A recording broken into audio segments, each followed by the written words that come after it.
پوری قوم کو بتانا چاہتا ہوں کہ 2003 کا جب میں نے الیکشن لڑا تو وہ میرے دائیں طرف کھڑے ہو کے میرے حق میں تقاریر کیا کرتے تھے. ایگزیکٹلی.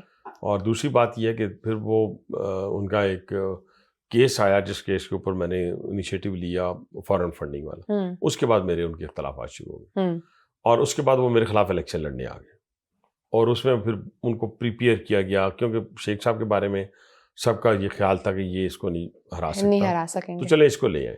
اس کو لے کے آئے تو میرے 70,000 تھے, ان کے 79 تھے. لیکن آج بتانے والے بتاتے ہیں کہ ہم نے 25,000 کا سٹیمپ لگا کے دی تھی. تو وہ پھر میں نے وہ تو الزام آپ لوگوں پر بھی ہے. وہ تو پھر چلے سیاست میں لیکن میں بتا رہا ہوں آپ کو, انفارمیشن دے رہا ہوں.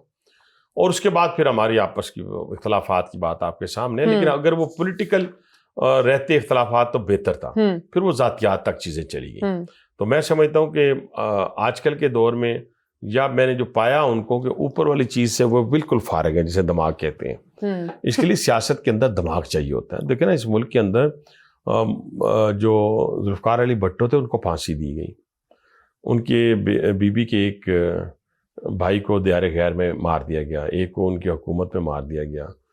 اور لیکن ان کے منہ سے پاکستان کی سالمیت کے اوپر کبھی کوئی بات نہیں نکلی, بات نہیں آئی. پھر آپ دیکھیں کہ میاں نواز شریف صاحب کو 3 دفعہ حکومت ان سے چھینی گئی. لیکن پیشنس چاہیے اس کے لیے صبر چاہیے, اس کے لیے حکمت عملی چاہیے کہ جب دوبارہ آپ نے اقتدار میں آنا ہے. کیونکہ کوئی کہے جی میں تو کوئی پالیٹیشین کہے نہیں جی میں اقتدار کے لیے الیکشن تو نہیں لڑتا, تو اور کس کے لیے لڑتا ہے؟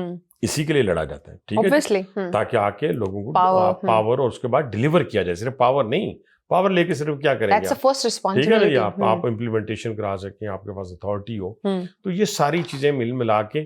لیکن کسی نے پاکستان دیکھیں نا, کسی کا بیٹا جا کے وہاں نہیں بیٹھا افغانستان کے چینلز پہ, کسی کی بیٹی جو ہے جا کے انڈین چینلز پہ جا کے نہیں بیٹھی, اور ان کے ساتھ پاکستان مخالف نہیں, ازلی دشمن ہے.